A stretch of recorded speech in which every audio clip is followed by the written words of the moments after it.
முக்கியமான இன்னொரு பிரச்சனை இருக்கு. இந்த வட சென்னையில அண்ணன் கிட்ட ஒரு தீர்மானம் நிறைவேற்றணும்னு நினைக்கிறேன்.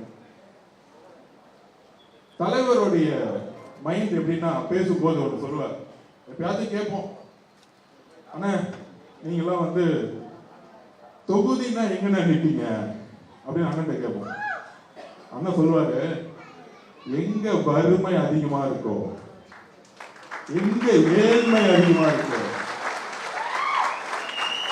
எங்க இளைஞர்களுக்கு வேலை கிடைக்கலையோ, எங்க பெண்கள் படிக்க முடியலையோ, எந்த இடத்துல சேரிகள் அதிகமா இருக்கோ, எந்த இடத்துல குடிப்பழக்கமும் ட்ரக்ஸும் அதிகமா இருக்கோ, எந்த இடத்தில் வளர்ச்சி இல்லையோ,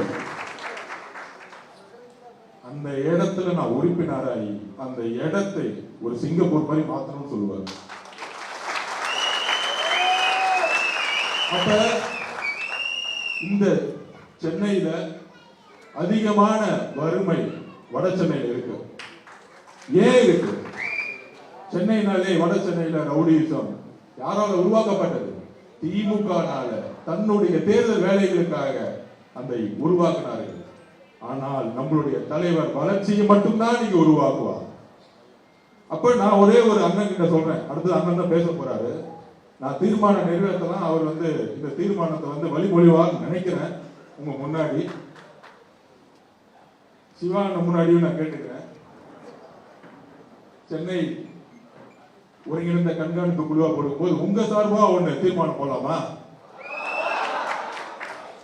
எங்க அண்ணன் நம்மளுடைய தலைவர் பெரம்பூர் தொகுதியில் நிற்கணும்.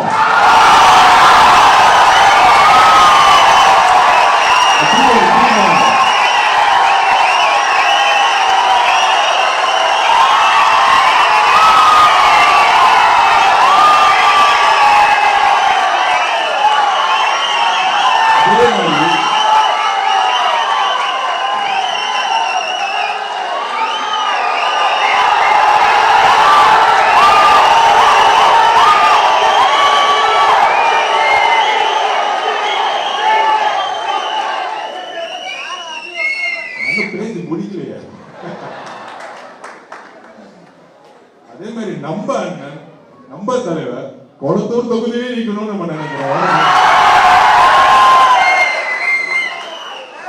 ஆர்கே நகர்ல நிக்கணும்னு நினைக்கிறோம். அந்த மாதிரி வட சென்னையில எனக்கு தெரியும் அவர் மைண்ட் வட சென்னையில எங்கேயோ ஒரு இடத்துல இருக்கும். ஏன்னா இந்த 50-60 வருஷமா இந்த வட சென்னையை ஒதுக்கி ஒதுக்கி ஒதுக்கி இந்த திமுக செய்த சூழ்ச்சியை தூக்கி எறியக்கூடிய ஒரே தலைவர் நம்ம மட்டும்தான்.